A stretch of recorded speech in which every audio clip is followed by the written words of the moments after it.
Hello everyone, आप सभी का मेरे चैनल एजुकेशन पॉइंट पे स्वागत है।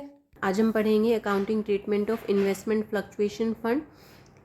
ये दोनों केसेस में पढ़ेंगे, in case of dissolution of partnership and in case of dissolution of partnership firm. Now what is the meaning of investment fluctuation fund? Market value जो फॉल होती है इन्वेस्टमेंट की, उसको मीटअप करने के लिए इस रिजर्व को क्रिएट किया जाता है। अब हम सबसे पहले इन्वेस्टमेंट फ्लक्चुएशन फंड का ट्रीटमेंट पढ़ रहे हैं डिसोल्यूशन ऑफ पार्टनरशिप के केस में। डिसोल्यूशन ऑफ पार्टनरशिप को आप रिकॉन्स्टिट्यूशन ऑफ पार्टनरशिप फर्म भी बोल सकते हैं, क्योंकि इसमें आप चेंज कर रहे हैं एग्रीमेंट को। तो इट मीन्स जो भी आपका पार्टनरशिप का एग्रीमेंट हुआ था वो आपका चेंज हो जाता है। किन रीजंस की वजह से चेंज हुआ है? या तो आपने प्रॉफिट शेयरिंग रेशियो को चेंज किया है, या फिर कोई पार्टनर नया एडमिट हुआ है, किसी ने रिटायरमेंट ली है, या फिर किसी पार्टनर की डेथ हो गई है। तो ये जो केसेस हैं ये आपके डिसोल्यूशन ऑफ पार्टनरशिप के केसेस हैं या फिर रिकॉन्स्टिट्यूशन ऑफ पार्टनरशिप फर्म के केसेस हैं। सभी केसेस में इन्वेस्टमेंट फ्लक्चुएशन फंड का जो ट्रीटमेंट रहेगा वो सेम रहेगा। तो पहले बात करेंगे केस 1 की, when book value and market value of investments are same. जब आपके इन्वेस्टमेंट की बुक वैल्यू और मार्केट वैल्यू दोनों ही सेम है, उस टाइम पे जर्नल एंट्री होगी investment fluctuation reserve account debit to partners capital account. ये सारा का सारा पैसा आपने पार्टनर की कैपिटल अकाउंट में ट्रांसफर कर दिया। किस रेशो में? ओल्ड रेशो में। अब इसको केस को एक एग्जांपल से समझते हैं। PQR पार्टनर्स हैं, प्रॉफिट शेयरिंग रेशियो 3:2:1 है, बैलेंस शीट गिवन है जिसमें इन्वेस्टमेंट फ्लक्चुएशन रिजर्व 30,000 रुपीज़ का गिवन है और इन्वेस्टमेंट 5 लाख रुपीज़ की है। अब यहाँ पे मेंशन कर दिया कि मार्केट वैल्यू में कोई चेंज नहीं है, सेम है आपकी बुक वैल्यू और मार्केट वैल्यू।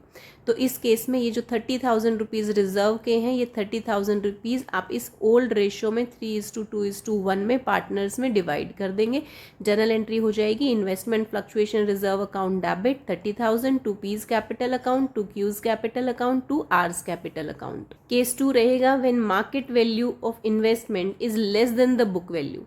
जब आपकी इन्वेस्टमेंट की मार्केट वैल्यू बुक वैल्यू से कम हो जाती है, तो इस केस में सबसे पहली कंडीशन है when fall in value is less then investment fluctuation reserve, कि आपका इन्वेस्टमेंट फ्लक्चुएशन रिजर्व ज़्यादा का है लेकिन जो वैल्यू फॉल हुई है इन्वेस्टमेंट की वो कम हुई है। तो इस केस में इन्वेस्टमेंट फ्लक्चुएशन रिजर्व अकाउंट को डेबिट करेंगे टू इन्वेस्टमेंट अकाउंट। इसमें डिफरेंस आएगा बुक वैल्यू का और मार्केट वैल्यू का, यानी कि जितनी वैल्यू फॉल हुई है इन्वेस्टमेंट की वो आपका यहाँ पे क्रेडिट हो जाएगा और बाकी जो अमाउंट बच गया रिजर्व का वो पार्टनर्स में डिवाइड हो जाएगा ओल्ड प्रॉफिट शेयरिंग रेशियो में। इसी केस को एग्जांपल से समझते हैं। आपको इन्वेस्टमेंट फ्लक्चुएशन रिजर्व 30,000 रुपीज़ का गिवन है, इन्वेस्टमेंट की वैल्यू 5 लाख रुपीज़ है बुक वैल्यू, लेकिन मार्केट में इन्वेस्टमेंट की वैल्यू 4,88,000 रुपीज़ हो गई है, जो कि 12,000 रुपीज़ कम हो गई है। तो अब इन्वेस्टमेंट फ्लक्चुएशन रिजर्व जो कि 30,000 रुपीज़ का है, इसको हमने डेबिट कर दिया टू इन्वेस्टमेंट। जितनी वैल्यू आपकी बुक इन्वेस्टमेंट की फॉल हुई थी वो आपके इन्वेस्टमेंट अकाउंट में क्रेडिट हो गई और बाकी जितना भी अमाउंट बच गया वो सारा का सारा अमाउंट PQ और R में ओल्ड प्रॉफिट शेयरिंग रेशियो में डिवाइड हो गया। ओल्ड प्रॉफिट शेयरिंग रेशियो आपको 3:2:1 दे रखी है।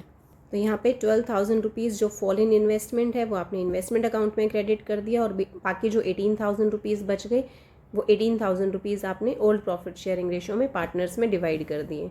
सेकेंड केस में सेकेंड सिचुएशन रहेगी when fall in value of investment is equal to investment fluctuation reserve.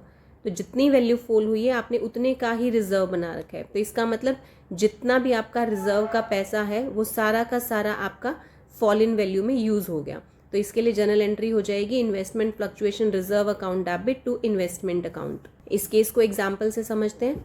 यहाँ पे सेम एग्जाम्पल है जहाँ पे आपको इन्वेस्टमेंट फ्लक्चुएशन रिजर्व 30,000 का है, इन्वेस्टमेंट आपको 5 लाख की गिवन है और market value of investment 4,70,000 rupees हो गई है।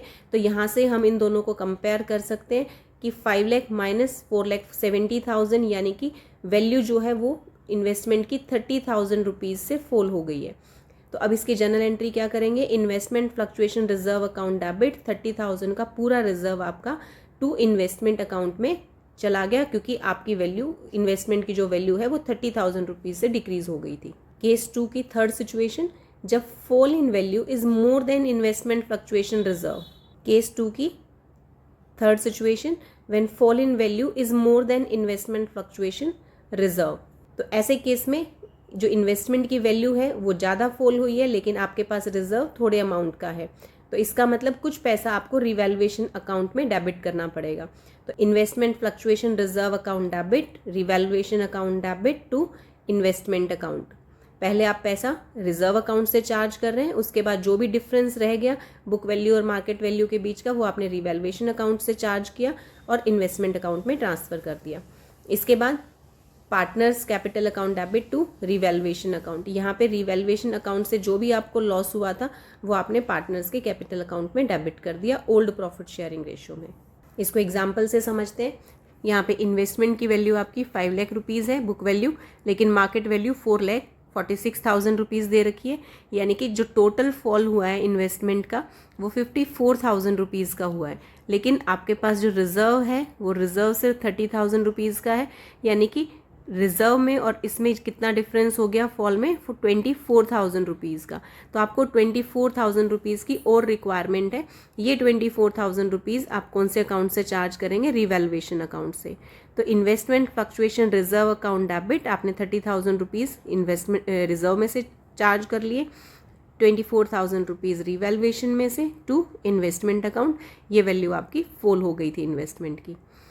अब यहाँ पे रिवैल्यूएशन अकाउंट डेबिट हुआ है, 24,000 का लॉस हुआ है, तो ये 24,000 का जो लॉस है ये पार्टनर्स के कैपिटल अकाउंट में हमने डेबिट कर दिया ओल्ड प्रॉफिट शेयरिंग रेशियो में 3:2:1 में। जर्नल एंट्री हो जाएगी P's capital account debit, Q's capital account debit, R's capital account debit to revaluation account. Case 3 है when market value of investment is more than the book value, कि balance sheet में आपने जो value mention कर रखी है वो कम है, लेकिन मार्केट में उस इन्वेस्टमेंट की वैल्यू बढ़ चुकी है। तो ऐसे केस में इन्वेस्टमेंट फ्लक्चुएशन रिजर्व में से आप कोई पैसा यूज़ नहीं कर रहे हैं, तो सारा का सारा पैसा पार्टनर्स के कैपिटल अकाउंट में ट्रांसफ़र कर देंगे ओल्ड रेशियो के अंदर। इन्वेस्टमेंट अकाउंट डेबिट करेंगे टू रिवैल्यूएशन अकाउंट, क्योंकि इन्वेस्टमेंट पे आपको प्रॉफिट हो गया है, इन्वेस्टमेंट की वैल्यू बढ़ गई है। और फिर ये रिवैल्यूएशन अकाउंट का पैसा जो भी है, जो प्रॉफिट हुआ है, ये पार्टनर्स की कैपिटल अकाउंट में ट्रांसफ़र कर देंगे ओल्ड रेशियो में। इसको एग्जाम्पल से समझते हैं। इन्वेस्टमेंट फ्लक्चुएशन रिजर्व 30,000 का गिवन है, इन्वेस्टमेंट की बुक वैल्यू 5 लाख है, लेकिन यहाँ पे इन्वेस्टमेंट की मार्केट वैल्यू 5,06,000 हो गई है, यानी कि 6,000 रुपीज़ इंक्रीज़ हो गए हैं। तो इसीलिए ये वाला पैसा आपको कहीं यूज़ करने की रिक्वायरमेंट नहीं है, तो ये सारा का सारा पैसा आपने पार्टनर की कैपिटल अकाउंट में ट्रांसफ़र कर दिया to P's capital account, to Q's capital account, to R's capital account old profit sharing ratio में। ओल्ड प्रॉफिट शेयरिंग रेशियो हमें 3:2:1 गिवन है। फिर इन्वेस्टमेंट अकाउंट की जो वैल्यू बढ़ी है उसको हम रिवैल्यूएशन अकाउंट से करेंगे।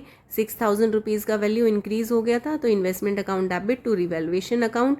अब ये जो रिवैल्यूएशन में हमें प्रॉफिट हुआ है ये पार्टनर्स की कैपिटल अकाउंट में ट्रांसफ़र हो जाएगा ओल्ड रेशियो में 3:2:1 में। अब हम करेंगे इन्वेस्टमेंट फ्लक्चुएशन फंड का treatment in case of dissolution of partnership firm. अब डिसोल्यूशन ऑफ पार्टनरशिप का फर्म क्या है? ये wind up of partnership firm है, यानी कि आपने बिजनेस को ही बंद कर दिया। तो ऐसे केस में इसका क्या ट्रीटमेंट रहेगा? Investment fluctuation fund will be transferred to credit side of realisation account, यानी कि ये जो इन्वेस्टमेंट फ्लक्चुएशन फंड है ये आप रियलाइजेशन अकाउंट के क्रेडिट साइड में ट्रांसफ़र कर देंगे अगर आपके एसेट साइड में इन्वेस्टमेंट्स गिवन है तो।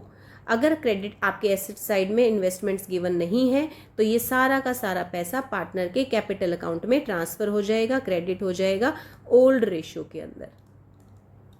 थैंक्स फॉर वॉचिंग वीडियो, और वीडियो देखने के लिए प्लीज़ वीडियो को लाइक कीजिए और चैनल को सब्सक्राइब करना ना भूलें। Thank you so much.